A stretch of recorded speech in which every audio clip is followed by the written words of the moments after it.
were born when they lived in that house, right? Sure. The Beach Yeah, I reckon. When they first got married, they lived in a house in Black Mountain. We have pictures of that house. They lived rock They house. actually rented an apartment in a house in Black Mountain. Okay. There's one picture of them standing on the porch. It's a stone house, kind of made out of looks like river rock. River Rock, Right. yeah. Yeah. And there's a nice porch, and Daddy is in overalls, and Mother's in a bathrobe, and they're standing, leaning, looking like they're happy with each other. I believe I found that house years later and found that house in Black Mountain. It was still standing, still there. Oh, yeah? Yeah, I remember seeing I remember going by the house. But I've always assumed that they were, by the time Gerald came along, that they were in the Beatree house. Yeah, I think so. Well, I can tell you, I learned to drive there. That's where I learned to drive. You were pretty young, weren't you? Yeah, but I learned to drive. What did you learn to drive on? That 37 Chevrolet. Did you? Yeah. Really? I didn't know that. Yeah. And let's see, the first time out behind that garage, there was a haystack. No, the first time I tried to learn to drive, the car was in the garage, and instead of putting it in reverse, I put it in forward and hit the back wall of the garage. Had you have permission to do this, or did you just get the keys and go? I think I just did it on my own, I believe. Which would explain. Yeah, then later, down where the garden was, there was a little haystack. And I thought, well, I'll get in the middle of the field and I'll be able to learn to drive. And I hit the haystack. That's great. I never heard that. I remember hearing these stories, I guess, from Mother or Daddy. You heard that? Yeah, I remember hearing this story. Yeah. I don't remember this at all. I'm pretty sure it was the old 37 Chevrolet. And, Dad, he traded it for a Jeep, and it's about a 47 or 48. And, Mother had the pleurisy problem. Yeah. Yeah. And that Jeep rode so rough that it irritated her, and he had to go and trade back and get the car back. Something just came to me the other day. Actually, we got to talking about this. It's not really about our house, but it's, you remember the Sawyer Dairy over there? Yes. Okay, you remember, went down to the little house that Dad built to rent, and you went down across the creek and go up on the mountain, on the other side. I remember I was over there one day with a little dog I had, and there's if you're on the Sawyer property, there's a waterfall comes off that mountain. You remember there was an old homestead up on the mountain up there across from us on top of that mountain, across the creek up in there. And that little stream came out there, and there was a huge rock there that was real slick. And I remember I had a little dog, and that little dog got out on that rock, and here it went bouncing off down through that waterfall. And I thought, well, it's dead. And I went down there and found it, and it was really stove up, but it survived. And that, I don't know, that's funny how that came to me about 2 or 3 days ago, like you got to talk about Beatree. Wow, I never heard a thing about that. You were rambling far and wide. I was never went across that creek except to the island. You remember the island? Yeah, yeah. Where Daddy had at least one year he had a corn patch. Yeah. And I one time remember riding with him on that little Farmall Cub tractor. Yeah. To ford the creek and get over to that island because he was going to, I guess, cultivate the corn patch. That's but I don't remember ranging any further than that. And I never heard the story about you and the dog in the waterfall. So Gerald, you were about 11 or 12 at that time? Yeah, I think so, yeah. I might have been a little younger, maybe about 10, because it was quite a bit before we moved out to this area. One thing that I'm curious to have sorted out, I remember when the back porch on the Beatree house was not yet finished. I can visualize no roof and a board as the only way to get down from no stairs, no steps, but down from the porch onto the ground. And I remember that vividly because I fell off the board and had a terribly serious injury to my forehead, as I thought it. And Daddy took me to Swannanoa, to the pharmacy, and the kind pharmacist put a Band-Aid on my forehead and patted me on the head and said, "You will be fine." Sure enough, I was. You probably had a serious bleed. You know, it don't take much of a head wound to really bleed, you know, a whole lot. It could be, yes. Yeah. But my question to you is, was that back porch built at the same time that the new bedroom where I believe you and I slept, at least after I got older? Or was it, because I don't ever remember there not being that extra bedroom. But I do remember when the back porch was new. Could you remember how that all happened? I don't remember a whole lot about the porch or that room, either one, really. So that bedroom you think was already there when you entered the world, when you were old enough to Well, remember? I'm not sure. I can remember, main thing I remember is having that big warm morning cold heater, stood up about 4 foot. Oh, yes. Did we take that to the old house, did it make the move? I'm not sure. Was it round or was it rectangular? No, it was round. Round? I think I'm pretty clear that we did take it to the Bell house. And the reason I remember it is because one Christmas, I got a plastic saxophone. You threw your as a mouthpiece Christmas present. in the stove. You know that story. I I remember it. I had a tissue in one hand because my nose was always running, as you may remember. And I had a tissue in one hand and I had that mouthpiece in the other. And I intended to throw the tissue into that stove. And instead I threw the mouthpiece. And I could still play the saxophone about as well as I could before, but it was tragic.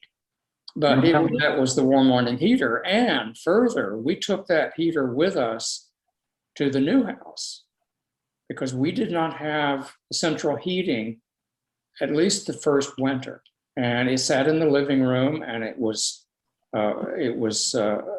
piped through the wall into that flue that went up in the kitchen.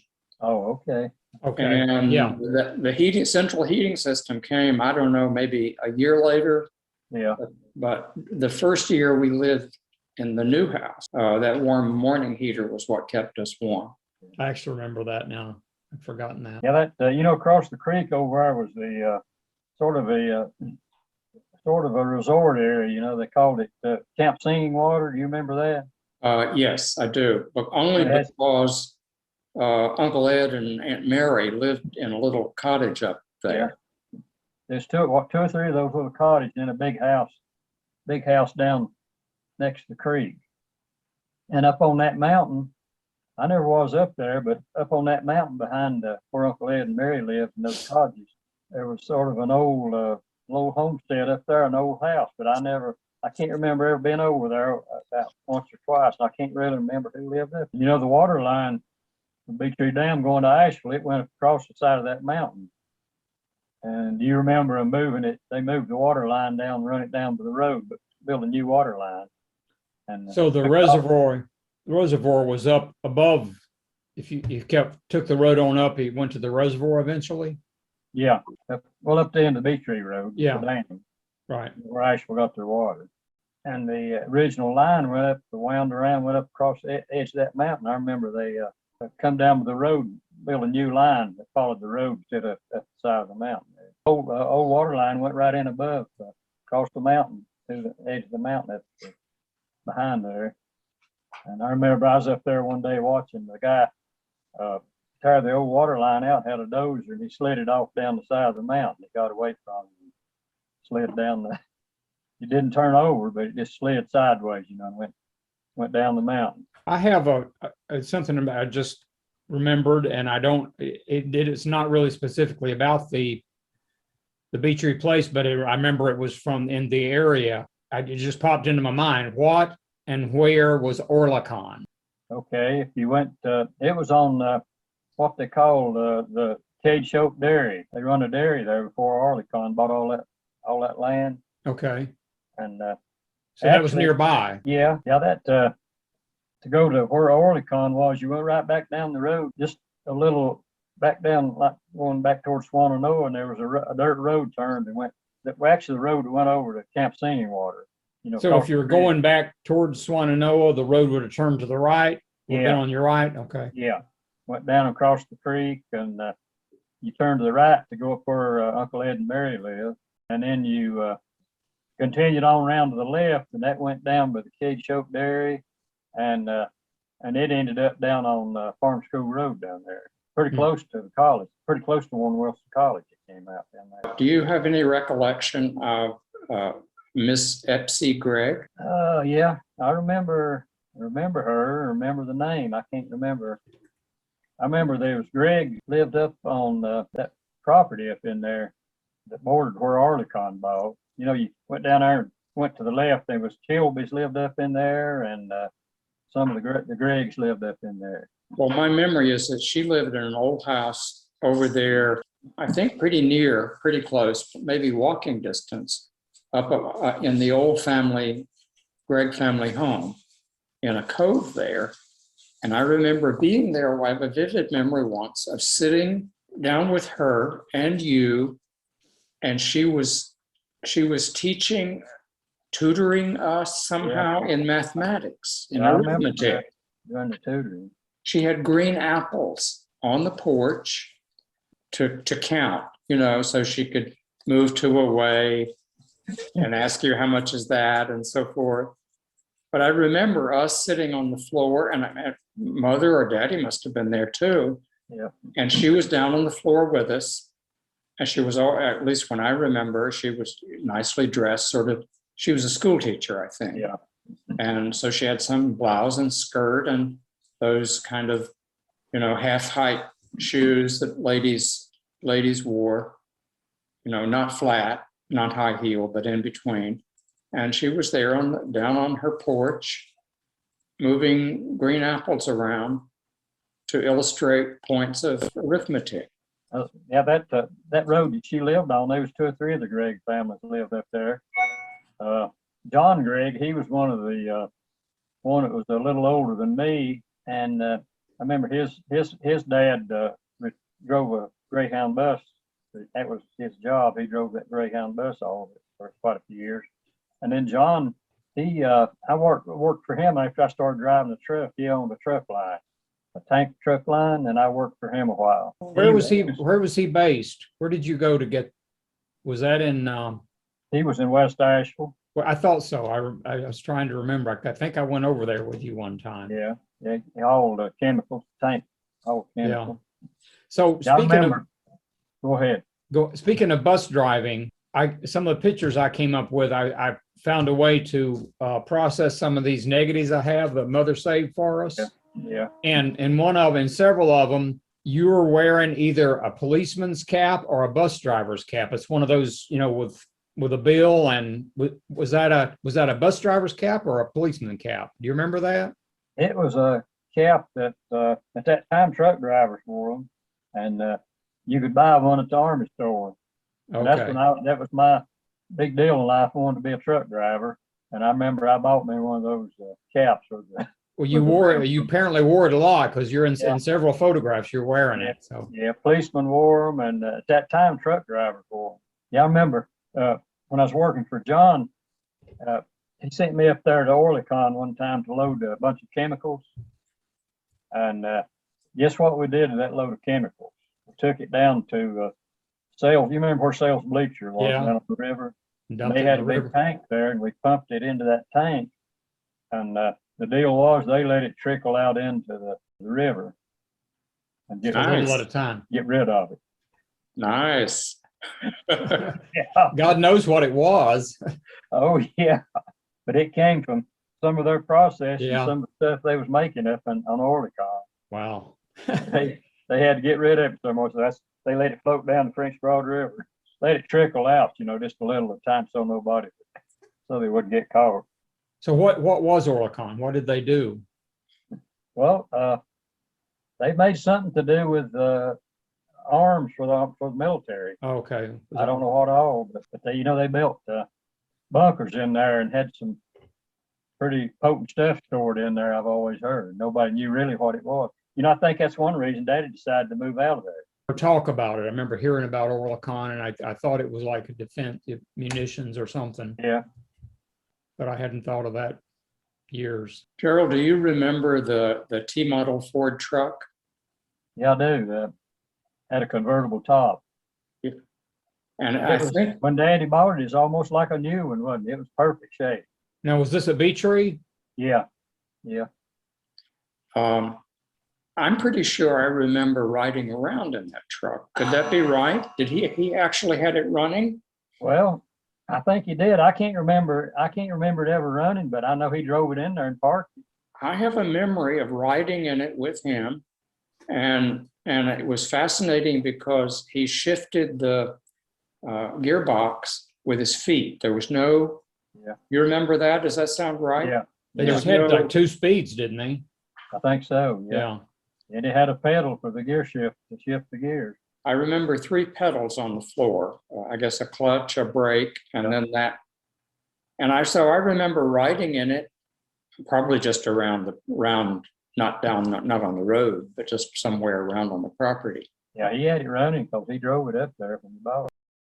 Before we move in a larger truck to North Buncombe County, let's take a moment to reflect on one fact that makes the Beechtree Road place special. It was there that we 3 spent all or part of early childhood, those years before beginning school and thus being launched toward the future with all of its challenges. The notion that early childhood is a magical time may be overrated, but I think we were remarkably fortunate in that most of the tears which troubled us were minor and quickly forgotten. This photo of Gerald and me in the yard with our noble guardian, Old Chub, says a lot of it. We seem to have been interrupted in the important work of Gerald driving this rig with me serving as freight and the wagon towed behind, and were perhaps slightly impatient to get on with it. For my part, apparently this was a time when I had not yet discovered that I was shy. One Sunday afternoon, our pastor, Preacher Lunsford, and Mrs. Lunsford stopped by for a brief visit. While the adults were otherwise occupied, I dragged the kitchen chairs into the living room and lined them up as if for church, and then brought along Mother's kitchen stool to serve as my pulpit. I have no memory of what my sermon was to be, and I doubt that I had thought that far ahead, but the Lord provided. With me at the pulpit, the adults wandered in, grinning, and took seats, with ever-jolly Preacher Lunsford unable to restrain his growing amusement. When he broke out into hearty guffaws, well, this pint-sized preacher was deeply offended. I pounded the kitchen stool and shouted, "You're not supposed to laugh at the preacher," at which all hell broke loose. Thus ended my brief career behind the pulpit.